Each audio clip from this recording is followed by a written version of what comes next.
Hello students, welcome to all of you in my YouTube channel Kuldeep Physics which make your study easy and comfortable। तो बेटा इससे previous video के अंदर हमने कुछ experiment perform किए थे जिसके अंदर हमने चेक किया था कि जो फोटो इलेक्ट्रिक एमिशन का प्रोसेस है इसके ऊपर लाइट की इंटेंसिटी का, इसकी फ्रीक्वेंसी का या फिर अपन एक्सेलरेटिंग या रिटार्डिंग पोटेंशियल देते हैं तो इनका क्या क्या इफेक्ट पड़ता है। तो बेटा उन्हीं रिजल्ट्स को यहाँ मैं समराइज कर रहा हूँ एक बार, और ये रिजल्ट्स बेटा आपको तभी समझ में आएंगे जब आपने जो प्रीवियस वीडियो है उसको अच्छे से समझा हो।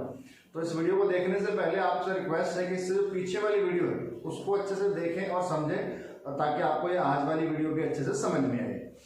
तो बेटा हम बात करते हैं कि जो एक्सपेरिमेंट हमने परफॉर्म किए थे उनसे जो रिजल्ट आए उनको मैंने समराइज किया हुआ है, क्या क्या रिजल्ट्स अपने पास आए हैं। तो फटाफट इनको हम डिस्कस कर लेते हैं एक बार।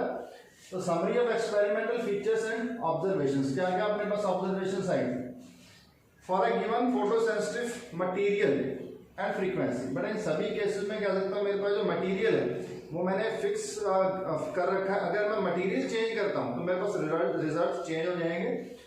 लेकिन यहाँ पे for a given photosensitive material हम कह सकते हैं कि जो फोटो इलेक्ट्रिक करंट है is directly proportional to the intensity of incident light. Photoelectric current is directly proportional to the intensity of the light। हम कह सकते हैं जैसे जैसे आप लाइट की इंटेंसिटी बढ़ाओगे, लेकिन बेटा यहाँ भी जो लाइट की अपन बात कर रहे हैं उसको अपन थ्रेशोल्ड फ्रीक्वेंसी से ज्यादा फ्रीक्वेंसी देंगे है ना, तभी फोटो इलेक्ट्रिक एमिशन का प्रोसेस होगा। तो अपन कह सकते हैं अगर अपने पास for a given photosensitive material and for a given frequency of light अगर आप इंटेंसिटी बढ़ा रहे हो इंसिडेंट लाइट की तो कॉरेस्पॉन्डिंगली अपने पास जो फोटो इलेक्ट्रिक करंट है वो भी इंक्रीज होगा। ये दोनों डायरेक्टली प्रोपोर्शनल है। रीजन की हमने बात की थी, जैसे हम इंटेंसिटी बढ़ाते हैं तो हमारे पास बेटा जो नंबर ऑफ इलेक्ट्रॉन्स हैं वो ज्यादा अमिट होते हैं, जिसकी वजह से अपन कह सकते हैं हमारे पास फोटो इलेक्ट्रिक करंट इंक्रीज होता है। सेकंड अगर अपन पॉइंट बात करें सैचुरेशन करंट, सैचुरेशन अपन करंट कहा था मैक्सिमम करंट जो फ्लो करता है उसको अपन सैचुरेशन करंट कहते हैं। तो saturation current is found to be proportional to the intensity but stopping potential is independent of its intensity. तो बेटा सैचुरेशन करंट मतलब मैक्सिमम करंट जो है कितना फ्लो करेगा ये प्रोपोर्शनल था इंटेंसिटी की। जैसे जैसे आप इंटेंसिटी बढ़ाते जाओगे तो सैचुरेशन करंट की वैल्यू भी अपने पास इंक्रीज होती जाएगी। लेकिन दूसरी तरफ अपन ने देखा जो स्टॉपिंग पोटेंशियल है वो मिनिमम पोटेंशियल जो मैक्सिमम काइनेटिक एनर्जी वाले इलेक्ट्रॉन को भी रोकने के लिए सफिशिएंट होता है, जिसपे अपन कह सकते हैं अपने पास फोटो इलेक्ट्रिक करंट जीरो हो जाए। तो जो स्टॉपिंग पोटेंशियल है ये इंडिपेंडेंट रहता है इंटेंसिटी ऑफ लाइट। चाहे आप इंटेंसिटी बेटा कितनी बढ़ा दो कितनी कम कर दो, लेकिन जो स्टॉपिंग पोटेंशियल है उसकी वैल्यू चेंज नहीं होती है। इंटेंसिटी बढ़ाने से हमारे पास सिर्फ सैचुरेशन करंट जो मैक्सिमम करंट है उसकी वैल्यू कम ज्यादा होती है। इसके बाद में अगर अपन बात करें there exist a certain minimum cut off frequency. हमने देखा था एक मिनिमम कट ऑफ फ्रीक्वेंसी भी है, उस फ्रीक्वेंसी से कम फ्रीक्वेंसी अगर आप लाइट डालते हो तो फोटो इलेक्ट्रिक एमिशन प्रोसेस नहीं होगा, और उस फ्रीक्वेंसी को हमने कहा था थ्रेशोल्ड फ्रीक्वेंसी। तो there exist a certain minimum cut off frequency of the incident radiations called the threshold frequency. इसको हम कहते हैं threshold frequency below which no emission of photoelectrons takes place. इससे नीचे की फ्रीक्वेंसी की अगर आप लाइट बेटा इंसिडेंट करवाओगे तो अपने पास जो फोटो इलेक्ट्रिक एमिशन का प्रोसेस है ये नहीं होगा, no matter how intensity of the incident light is. कहने का मतलब आपको जो मिनिमम फ्रीक्वेंसी हमने बताई थ्रेशोल्ड फ्रीक्वेंसी उससे कम फ्रीक्वेंसी की लाइट अगर डालते हो किसी फोटोसेंसिटिव मटेरियल के ऊपर तो बेटा अपने पास इलेक्ट्रॉन्स फोटो इलेक्ट्रॉन्स अमिट नहीं होंगे। चाहे आप इंटेंसिटी कितनी हाई कर दो, लेकिन फ्रीक्वेंसी अगर कट ऑफ फ्रीक्वेंसी से कम है तो फोटो इलेक्ट्रॉन्स अमिट नहीं होंगे। तो फोटो इलेक्ट्रॉन्स अमिट करवाने के लिए एक मिनिमम फ्रीक्वेंसी की जरूरत है जिसको अपन कहते हैं थ्रेशोल्ड फ्रीक्वेंसी।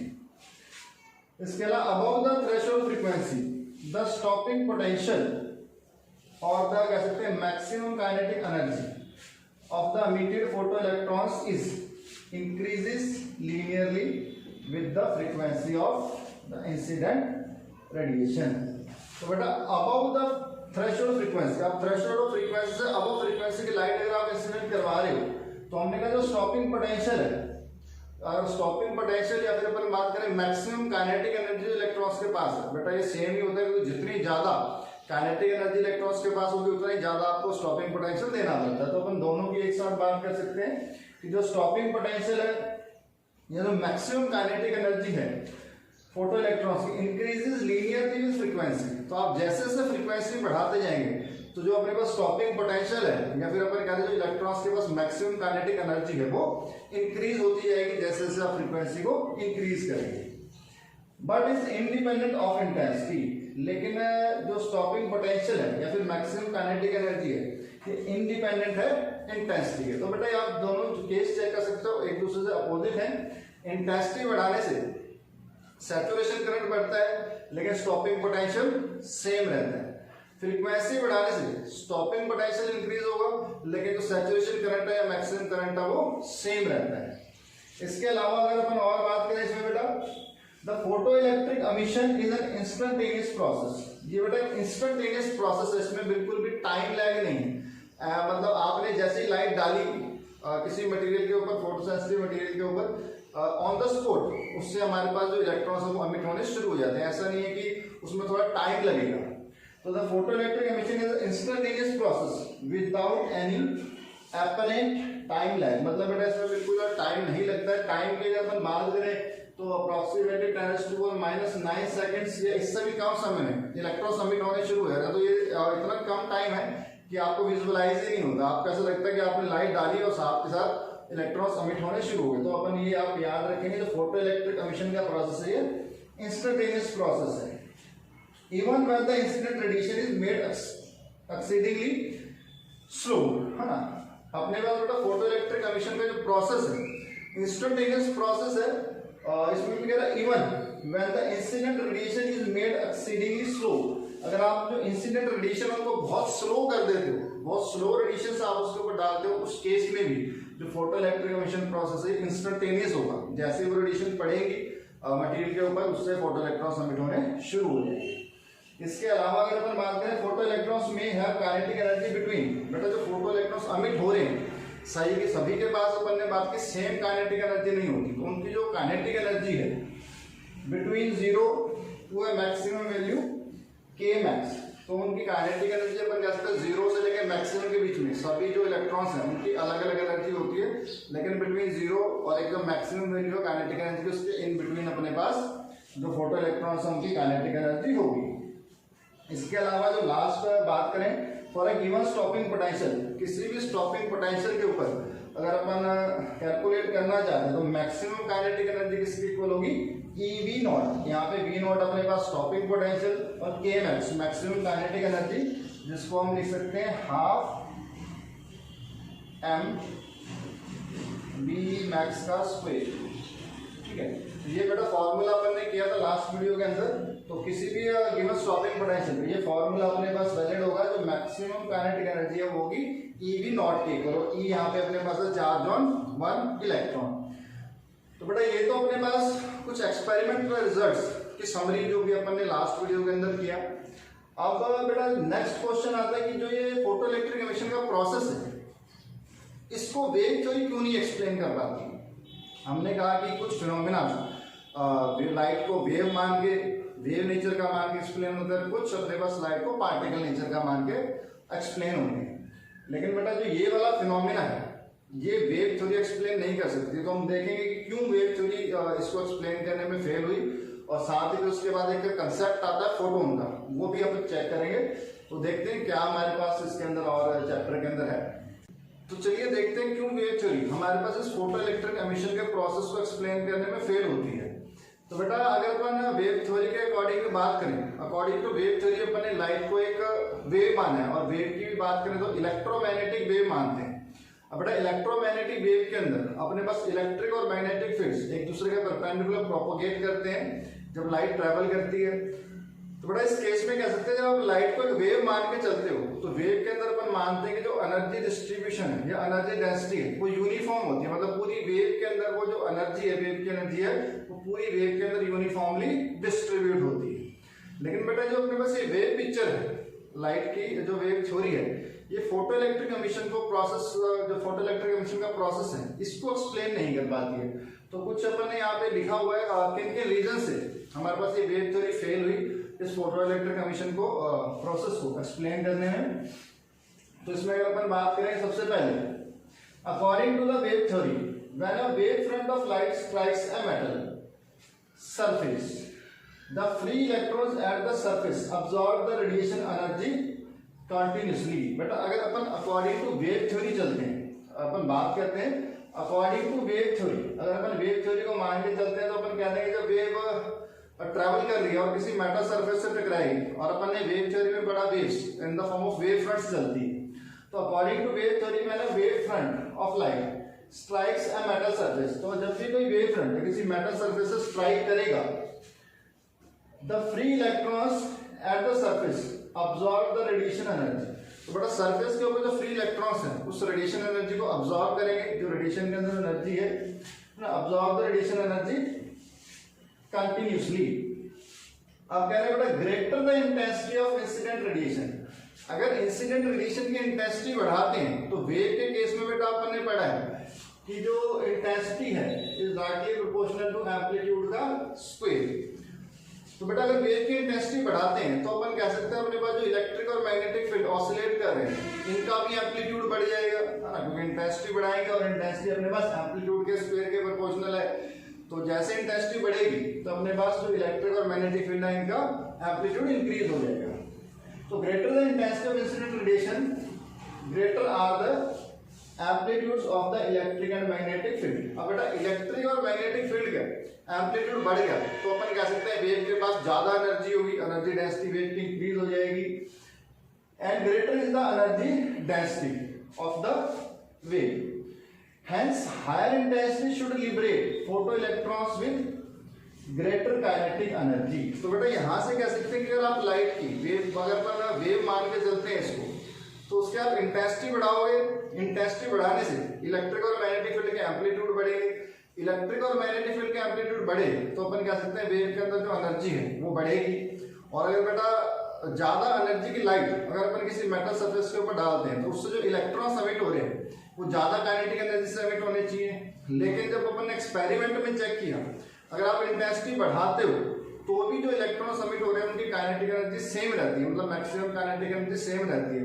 तो ये बेटा एक्सपेरिमेंट रिजल्ट से अपने पास अलग रिजल्ट ये वेव थ्योरी दे रही है, तो अपन कह सकते हैं यहाँ पे ये वेव थ्योरी फेल होती है एक्सप्लेन करने में प्रोसेस को। तो अपने पास कह रहे हैं कि अगर हाई इंटेंसिटी होगी should liberate photoelectron with greater kinetic energy, but this is contrary to the experiment result, और ये चीज बेटा अपने पास एक्सपेरिमेंट रिजल्ट से बिल्कुल अपोजिट आ रही है। एक्सपेरिमेंट रिजल्ट में अपन ने देखा इंटेंसिटी बढ़ाने से जो मैक्सिमम काइनेटिक एनर्जी वो चेंज नहीं होती क्योंकि स्टॉपिंग पोटेंशियल सेम रहता है, इंटेंसिटी बढ़ाने से सिर्फ सैचुरेशन करंट बढ़ता है, लेकिन अकॉर्डिंग टू वेव थ्योरी चले तो इंटेंसिटी बढ़ाने से वेव की एनर्जी बढ़ेगी, और एनर्जी बढ़ेगी तो ज्यादा एनर्जी की वेव अगर आप स्ट्राइक कर रहे हो तो इलेक्ट्रॉन्स ज्यादा काइनेटिक एनर्जी से आने चाहिए। तो एक जगह यहाँ पे अपने पास फेल होती है वेव थ्योरी। सेकेंड अगर हम बात करें, no matter what is the frequency, अपने पास जो इंसिडेंट लाइट है बेटा उसके अपने फ्रीक्वेंसी की भी बात ना करें, कोई भी फ्रीक्वेंसी हो, no matter what is the frequency of incident radiation is a light wave of sufficient intensity, a light wave of sufficient intensity should be able to impart enough energy required to eject the electrons from the metal surface। तो बेटा अभी अपन ने देखा कि अगर अपन intensity बढ़ाते हैं wave के अंदर तो वेव की एनर्जी बढ़ती है, तो बेटा अपन कह सकते हैं फ्रीक्वेंसी का कोई रोल नहीं है, अगर आप किसी भी फ्रीक्वेंसी की लाइट ले लो, किसी फ्रीक्वेंसी की रेडिएशन ले लो, लेकिन अगर आप इंटेंसिटी बढ़ा देते हो तो वेव की एनर्जी बढ़ जाएगी।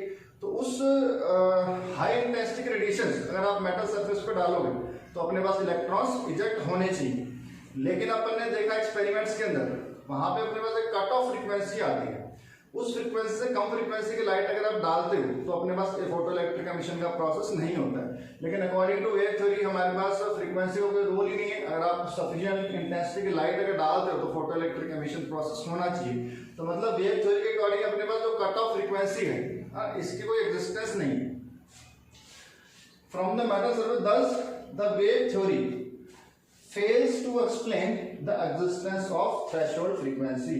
तो अकॉर्डिंग टू वेव थ्योरी अपने पास कोई थ्रेशोल्ड फ्रीक्वेंसी नहीं है, हम किसी भी फ्रीक्वेंसी की लाइट को अगर हाई इंटेंसिटी पे डालेंगे मेटल सरफेस के ऊपर तो फोटो इलेक्ट्रिक एमिशन प्रोसेस होना चाहिए, लेकिन एक्सपेरिमेंट रिजल्ट इससे अपने को उल्टे मिल रहे हैं, सिर्फ थ्रेशोल्ड फ्रीक्वेंसी से ऊपर ही की फ्रीक्वेंसी की लाइट से अपने पास फोटो इलेक्ट्रिक एमिशन प्रोसेस होता है। थर्ड अगर अपन बात करें तो energy of light wave is smoothly and evenly distributed. बेटा जो लाइट वेव के अंदर एनर्जी है वो स्मूथली और इवनली डिस्ट्रीब्यूट होती है across its advancing wave front. तो वेव फ्रंट्स के अंदर ये जो एनर्जी है यूनिफॉर्मली सभी के अंदर डिस्ट्रीब्यूट होती है। तो ऐसे में कह सकते हैं बेटा each electron intercepts an insignificantly small amount of energy. तो बेटा जब अपने पास जो एनर्जी है इवनली डिस्ट्रीब्यूट है वेव के अंदर, और जब वो वेव किसी मेटल सरफेस से टकराएगी तो उसके अंदर बहुत सारे सरफेस के ऊपर इलेक्ट्रॉन्स हैं। तो इस केस में अपन कह सकते हैं हर एक इलेक्ट्रॉन को इनसिग्निफिकेंटली स्मॉल अमाउंट ऑफ एनर्जी मिलेगी। तो बेटा स्मॉल एनर्जी से अपन कह सकते हैं इलेक्ट्रॉन मेटल के सरफेस से बाहर नहीं आएंगे, तो उसके ऊपर कहते हैं काफी देर तक आप रेडिएशन डालो, धीरे धीरे धीरे धीरे वो उस एनर्जी को अब्सॉर्ब करते जाएंगे, अब्सॉर्ब करते आएंगे। एक टाइम ऐसा आएगा जब उनकी एनर्जी जो वर्क फंक्शन उसके इक्वल होगी, तब वो मेटल सरफेस से बाहर आएंगे। इसका मतलब अगर आप लाइट को वेव मान के चल रहे हो तो हमारे पास फोटो इलेक्ट्रिक एमिशन प्रोसेस के अंदर टाइम लगना चाहिए, लेकिन अभी हमने एक्सपेरिमेंट रिजल्ट्स में देखा कि जो फोटो इलेक्ट्रिक एमिशन का प्रोसेस है ये बिल्कुल इंस्टेंट प्रोसेस है, इसमें टाइम बिल्कुल नहीं लगता है। तो यहाँ भी अपने पास ये जो वेव थ्योरी है ये फेल होती है। तो एक बार रीड कर लेते हैं। Energy of light wave smoothly and evenly distribute across its advancing wave fronts. Each electron intercepts an insignificantly small amount of energy and so it require a finite time to escape from the metal surface. तो electrons को एक finite time लगना चाहिए metal surface से बाहर आने के लिए, but actually the emission is almost instantaneous. लेकिन अपने जो फोटो इलेक्ट्रिक एमिशन का प्रोसेस है ये बेटा बिल्कुल इंस्टेंटेनियस प्रोसेस में टाइम नहीं लगता है। तो ये कुछ रीजन अपन ने लिखे हैं जिसकी वजह से कह सकते हैं जो वेव थ्योरी है वो इस फोटो इलेक्ट्रिक एमिशन के प्रोसेस को एक्सप्लेन करने में फेल होगी। अगर बेटा वेव थ्योरी फेल होगी तो हम किस तरीके से इस फोटो इलेक्ट्रिक एमिशन के प्रोसेस को एक्सप्लेन करेंगे, उसके लिए बेटा बात करते हैं। अपने पास एक साइंटिस्ट है प्लैंक्स। प्लैंक्स ने एक थ्योरी दी थी क्वांटम थ्योरी, जिसके अंदर उन्होंने लाइट को फोटॉन्स की फॉर्म में माना। तो हम देखते हैं कि क्या ये प्लैंक्स की क्वांटम थ्योरी थी और फोटॉन्स क्या हैं और क्या क्या उसके कैरेक्टरिस्टिक्स होते हैं। तो बेटा जैसे कि भी हमने बात की कि हमारे पास जो फोटो इलेक्ट्रिक एमिशन का प्रोसेस है इसको आप वेव थ्योरी से एक्सप्लेन नहीं कर सकते हो। तो बेटा इसको एक्सप्लेन करने के लिए हमारे पास कंसेप्ट आया फोटोन का। तो इसमें देखते हैं क्या कुछ हमारे पास है, क्या फोटोन होता है। तो बेटा इन 1990 मैक्स प्लैंक एक साइंटिस्ट थे जिन्होंने प्रपोज की इस क्वांटम थ्योरी। तो उन्होंने एक थ्योरी दी, इसको अपन कहते हैं क्वांटम थ्योरी ऑफ रेडिएशन। याद रखें किसने दी है क्वांटम थ्योरी? प्लैंक्स ने इन 1990। इन्होंने अपनी थ्योरी में क्या कहा? इन्होंने कहा according to this theory the energy of electromagnetic waves is not continuously distributed over the wavefront. Instead of an electromagnetic wave travel in the form of discrete packets or bundles of energy called quanta. मतलब बेटा जो planks ने quantum theory दी, इन्होंने अपनी theory के अंदर कहा कि जो अपने पास अपन वेव कह रहे हैं इलेक्ट्रोमैग्नेटिक वेव्स हैं, तो जो एनर्जी इन वेव्स के अंदर है वो कंटिन्यूसली डिस्ट्रीब्यूटेड नहीं है। अकॉर्डिंग टू क्वांटम थ्योरी अभी अपन ने वेव थ्योरी के अंदर माना कि जो एनर्जी है वेव के अंदर कंटिन्यूसली यूनिफॉर्मली डिस्ट्रीब्यूट होती है, लेकिन क्वांटम थ्योरी में इन्होंने कहा कि जो वेव है इलेक्ट्रोमैग्नेटिक वेव्स जो है उनके अंदर जो एनर्जी है वो यूनिफॉर्मली डिस्ट्रीब्यूटेड नहीं होगी, कंटिन्यूसली डिस्ट्रीब्यूटेड नहीं होगी। इसके बजाय हमारे पास होगी इन the form of discrete packets, कुछ पैकेट्स की फॉर्म में या बंडल्स की फॉर्म में, एनर्जी के बंडल्स हैं और उन बंडल्स को इन्होंने कहा क्वांटा। तो अपन कह सकते हैं कि अगर मैं बात करूं कि ये इधर मेरे पास वेव ट्रेवल कर रही है, तो पहले अपन ने कहा कि जो एनर्जी है ये इसके अंदर यूनिफॉर्मली डिस्ट्रीब्यूटेड, मतलब इस एरिया के अंदर जो एनर्जी है ये यूनिफॉर्मली डिस्ट्रीब्यूटेड है, पूरे के अंदर एनर्जी यूनिफॉर्मली डिस्ट्रीब्यूटेड है। लेकिन according to Planck's quantum theory इन्होंने कहा हमारे पास यूनिफॉर्मली डिस्ट्रीब्यूटेड नहीं है, इसके बजाय अपने पास कुछ पैकेट्स हैं, ऐसे बंडल्स बने हुए हैं। इनको इन बंडल्स को एनर्जी के बंडल या एनर्जी पैकेट्स कह सकते हैं, है ना, डिस्क्रीट पैकेट्स और बंडल्स ऑफ एनर्जी। और ये जो बंडल्स हैं जो एनर्जी कैरी करके लेके जा रहे हैं वेव की, इनको कहा गया क्वांटा। ठीक है, तो इस इनकी जो प्लैंक्स क्वांटम थ्योरी में यही अपने पास मेन पॉइंट है कि जो वेव है उसके अंदर एनर्जी कंटिन्यूसली डिस्ट्रीब्यूटेड नहीं है, बल्कि अपने पास in the form of discrete packets या बंडल्स की फॉर्म में है, और उन बंडल्स को अपन कहते हैं quanta. One quanta of light radiation is called a photon, और जो वन क्वांटम है या वन क्वांटा है उसको अपन क्या कहते हैं, photon. Which travel with the speed of light, और जो फोटोन है वो स्पीड ऑफ लाइट से ट्रेवल करता है इन वैक्यूम, जो अपन कहते हैं स्पीड ऑफ लाइट अपने पास जो है 3 × 10⁸ मीटर पर सेकेंड। ठीक है, तो ये अपने पास हुई क्वांटम थ्योरी। इस क्वांटम थ्योरी के अंदर इन्होंने माना कि जो लाइट है उसके अंदर जो एनर्जी है, इलेक्ट्रोमैग्नेटिक वेव्स के अंदर जो एनर्जी है वो डिस्क्रीट पैकेट्स या बंडल की फॉर्म में है, और उन पैकेट्स को हमने कहा क्वांटा, और एक क्वांटा को हम कहते हैं फोटोन, और जो कि किसकी स्पीड से चलेंगे, स्पीड ऑफ लाइट से। तो उसके बाद कुछ important properties of photon are as follows. तो अपन ने फोटोन को यहाँ पे इंट्रोड्यूस किया है, तो फोटोन के अंदर क्या क्या खास प्रॉपर्टीज हैं इनकी अपन बात करें तो कुछ प्रॉपर्टीज हमने लिखी हुई है। जैसे कि फर्स्ट बात करें, in the interaction of radiation with matter, कह रहे जब भी ये रेडिएशन मैटर के साथ इंटरेक्ट करती है तो जो radiation behaves as it is made up of particles, तो रेडिएशन ऐसा बिहेव करती है कि ये पार्टिकल से बनी हुई है, और वो जो पार्टिकल्स हैं उनको अपन कहते हैं फोटोन्स। तो कह सकते हैं बेटा रेडिएशंस जब आपस में इंटरेक्ट करती हैं तो वो वेव की तरह बिहेव करती है, लेकिन रेडिएशन किसी मैटर के साथ इंटरेक्ट करती है तो वो एज अ पार्टिकल बिहेव करती है, और उन पार्टिकल्स को अपन क्या मानते हैं, फोटोन्स की फॉर्म में मानते हैं कि फोटोन्स एनर्जी के पार्टिकल है, जिनके अंदर एनर्जी बंडल है, जिनके अंदर लाइट की एनर्जी या इलेक्ट्रोमैग्नेटिक वेव्स की एनर्जी ट्रेवल करती है। इसके बाद अगर बात करें, photons are travel with the speed of light in a free space. ये भी अपन ने ऊपर बात की, जो फोटोन्स हैं वो फ्री स्पेस के अंदर स्पीड ऑफ लाइट से ट्रेवल करेंगे। इसके अलावा each photon has a definite energy, हर एक फोटोन के पास एक डेफिनेट एनर्जी है, और वो एनर्जी किस पे डिपेंड कर रही है, depending on the frequency new. ठीक है, अभी बेटा अपन ने बात की थी वेव थ्योरी के अंदर। वेव थ्योरी के अंदर अपन ने कहा कि जो एनर्जी है यूनिफॉर्मली डिस्ट्रीब्यूटेड, और वो किस पे डिपेंड करती है, इंटेंसिटी पे। इंटेंसिटी बढ़ाएंगे एम्पलीट्यूड बढ़ेगा, एनर्जी बढ़ेगी। लेकिन इन क्वांटम थ्योरी हमने माना कि जो अपने पास फोटोन है इनके पास एक डेफिनेट एनर्जी, और एनर्जी किसके ऊपर डिपेंड कर रही है, लाइट की फ्रीक्वेंसी के ऊपर of the incident radiation and not on it's intensity. मतलब जो फोटोन्स के पास एनर्जी है वो डिपेंड करेगी फ्रीक्वेंसी के ऊपर, इंटेंसिटी के ऊपर डिपेंड नहीं करेगी। यहाँ पे एक रिलेशन लिखा है, ये रिलेशन आपको अच्छे से याद करना है ना, एनर्जी ऑफ ईच फोटोन, हर एक फोटोन की अगर आपको एनर्जी निकालनी है तो ये अपने पास फॉर्मूला आता है E = h न्यू। h यहाँ पे प्लैंक्स कांस्टेंट है, और न्यू अपने पास लाइट की फ्रीक्वेंसी। E = h न्यू, या इसी को आप लिख सकते हो hc/λ।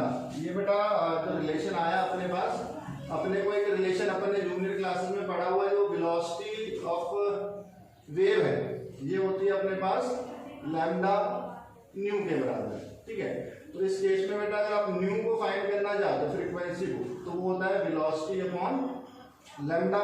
और अगर अपन यहाँ फोटोन की बात करें, वो स्पीड ऑफ लाइट से जा रहे हैं, तो v की जगह अपन लिख सकते हैं c/λ। तो बेटा अपन ने न्यू को रिप्लेस करके c/λ से, तो अपने पास जो फॉर्मूला है E = h न्यू, या फिर आप कह सकते हो hc/λ। ये इंपॉर्टेंट रिलेशन है, इसको आप याद करेंगे। और यहाँ पे अपन चेक कर सकते हैं कि जो एनर्जी है वो किस पे डिपेंड कर रही है, फ्रीक्वेंसी के ऊपर डिपेंड कर रही है। Where h is the Planck's constant, और बेटा यहाँ पे जो h है ये प्लैंक्स कांस्टेंट है, और इसका जो वैल्यू है ये आपको याद रखनी है 6.63 × 10⁻34 जूल सेकेंड, है ना। एनर्जी की यूनिट जूल हुई, और अपने पास जो फ्रीक्वेंसी की यूनिट है वो है पर सेकेंड। तो बेटा h का यूनिट क्या हो जाएगा, ये सेकेंड इधर मल्टीप्लाई हो जाएगा तो जूल सेकेंड। तो हमारे पास h की वैल्यू आप याद रखेंगे 6.63 × 10⁻34 जूल सेकेंड्स। इसको बेटा अगर आप इलेक्ट्रॉन वोल्ट में कन्वर्ट करना चाहते हो तो अपने को पता है 1 electron volt equals to 1.6 × 10⁻19 joule. तो अपन उसको बेटा इस वैल्यू से, ये जो वैल्यू है इसको 1.6 × 10⁻19 से आप डिवाइड कर दोगे, तो अपने पास जो आंसर आएगा 4.1 × 10⁻15 इलेक्ट्रॉन वोल्ट सेकेंड्स। तो ये दोनों ही वैल्यूज आप एच की आर के रख लें न्यूमेरिकल पर्पस के लिए। जब भी न्यूमेरिकल सॉल्व करेंगे तो वहां पे अपने को इस एच की वैल्यू की जरूरत पड़ सकती है। तो और देखते हैं क्या क्या प्रॉपर्टीज हमारे पास यहाँ पे फोटोन की बची हैं। तो नेक्स्ट प्रॉपर्टी हमारे पास जो फोटोन की आती है वो है फोटोन में collide with the material particle, यानी जो फोटोन है वो मटेरियल पार्टिकल से कोलाइड कर सकते हैं। The total energy and the total momentum remains conserved in such a collision. तो बेटा जब भी क्या करते हैं फोटोन मटेरियल पार्टिकल से कोलाइड करेंगे तो ऐसे कॉलिजन के अंदर हमारे पास जो टोटल एनर्जी है फोटोन्स की वो कंजर्व रहेगी, टोटल मोमेंटम है वो कंजर्व रहेगा in such a collision. However the number of photons may not be conserve, लेकिन जो नंबर ऑफ फोटोन्स है ये मे नॉट बी कंजर्व रह भी सकते हैं, नहीं भी रह सकते, क्योंकि इस केस में हम कह सकते हैं ना collision the photon may be absorb और a new photon may be created. तो ऐसे कॉलिजन के अंदर हो सकता है फोटोन अब्सॉर्ब भी हो जाए और न्यू फोटोन क्रिएट भी हो जाए। मेन अपने पास क्या है जो फोटोन है मटेरियल पार्टिकल से कोलाइड कर सकते हैं और ऐसे कॉलिजन के अंदर टोटल एनर्जी और टोटल मोमेंटम कंजर्व रहेगा। इसके अलावा अगर बात करें photons are electrically neutral, photons बेटा इलेक्ट्रिकली न्यूट्रल है, इनके ऊपर कोई चार्ज नहीं है, ना पॉजिटिवली चार्ज है ना नेगेटिवली चार्ज है, ये न्यूट्रल है and are not deflected by electric and magnetic fields. तो अपन कह सकते हैं कि अगर कहीं से फोटोन ट्रैवल कर रहे हैं उसके साइड में अगर आप इलेक्ट्रिक या मैग्नेटिक फील्ड दो तो उस इलेक्ट्रिक या मैग्नेटिक फील्ड से जो फोटोन से डिफ्लेक्ट नहीं होंगे। क्यों नहीं होंगे? क्योंकि ये न्यूट्रल है। अगर इनके ऊपर चार्ज होता तब अपन कह सकते हैं कि इधर अट्रैक्ट हो सकते हैं, लेकिन अपने पास जो फोटोन है इलेक्ट्रिकली न्यूट्रल है तो इलेक्ट्रिक या मैग्नेटिक फील्ड से ये डिफ्लेक्ट नहीं होंगे। इसके अलावा नेक्स्ट प्रॉपर्टी की बात करें, the intensity of the light of a given wavelength is increase. अभी अपन ने देखा बेटा कि जो फोटोन है इसकी जो एनर्जी है वो डिपेंड करती है फ्रीक्वेंसी के ऊपर। अब अगर अपन लाइट की इंटेंसिटी बढ़ाते हैं उससे क्या होगा? तो intensity of light of a given wavelength is increase, there is an increase in the number of photons. तो बेटा इंटेंसिटी बढ़ाने से हमारे पास जो नंबर ऑफ फोटोन्स है वो इंक्रीज हो जाते हैं emitted by the incident radiation at a given area in a given time. तो बेटा लाइट की इंटेंसिटी बढ़ाने से नंबर ऑफ फोटोन्स इंक्रीज हो जाएंगे, but the energy of each photon remains the same. लेकिन जो हर एक फोटोन के पास एनर्जी है वो सेम रहेगी, क्योंकि एनर्जी डिपेंड करती है फ्रीक्वेंसी के ऊपर, इंटेंसिटी के ऊपर डिपेंड नहीं करती है। इसके अलावा लास्ट अगर अपन बात करें the rest mass of a photon is considered to be zero. अगर बेटा अपन मान लेते हैं फोटोन रेस्ट पे है तो उसका जो रेस्ट मास है वो अपन मान के चलते हैं कि उसके अंदर जीरो मास है, वो मासलेस है।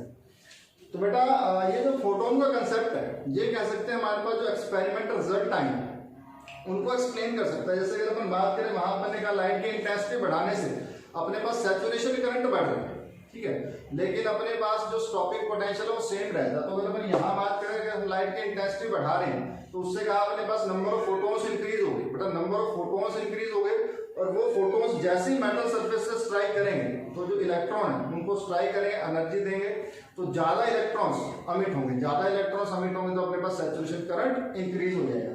लेकिन अपन ने देखा कि इंटेंसिटी बढ़ाने से स्टॉपिंग पोटेंशियल सेम रहता है। तो उसकी एक्सप्लेनेशन भी यहाँ पे है कि अगर आप इंटेंसिटी बढ़ा रहे हो इससे अपने पास जो एनर्जी है फोटोन्स की वो सेम रहती है। मतलब आप इंटेंसिटी बढ़ा रहे हो तो नंबर ऑफ फोटोन्स इंक्रीज हो गए, जिससे हमारे पास नंबर ऑफ इलेक्ट्रॉन्स जब वो स्ट्राइक करेंगे तो नंबर ऑफ इलेक्ट्रॉन्स ज्यादा अमिट होंगे, लेकिन इन फोटोन्स की एनर्जी चेंज नहीं हो रही, एनर्जी सेम है। तो मतलब जो मैक्सिमम काइनेटिक एनर्जी वाले इलेक्ट्रॉन्स होंगे उनकी काइनेटिक एनर्जी अपने पास सेम रहेगी, तो स्टॉपिंग पोटेंशियल के अंदर चेंज नहीं आएगा। तो ये बेटा कुछ प्रॉपर्टीज अपने पास हुई फोटोन की। तो आज की वीडियो में हम यहीं तक करेंगे। इसके अलावा अपने पास फोटोन्स के ऊपर कुछ कैलकुलेशन, उसके बाद अपने पास ड्यूल नेचर के बारे में पढ़ेंगे और अपने पास मैक्सवेल की इक्वेशन है। इसके अलावा एक दो छोटे छोटे टॉपिक्स और इस चैप्टर के बचे हैं तो वो अपन करेंगे अपकमिंग वीडियो के अंदर। तो बेटा आज की वीडियो आपको कैसी लगी कमेंट करके जरूर बताएं। अच्छी लगी तो लाइक करना ना भूलें, साथ ही साथ जो वीडियो है इनको बेटा ज़्यादा से ज़्यादा अपने फ्रेंड्स को शेयर करो ताकि वो भी इन वीडियोज़ का बेनिफिट ले सकें, और ज़्यादा से ज़्यादा चैनल को सब्सक्राइब कीजिए।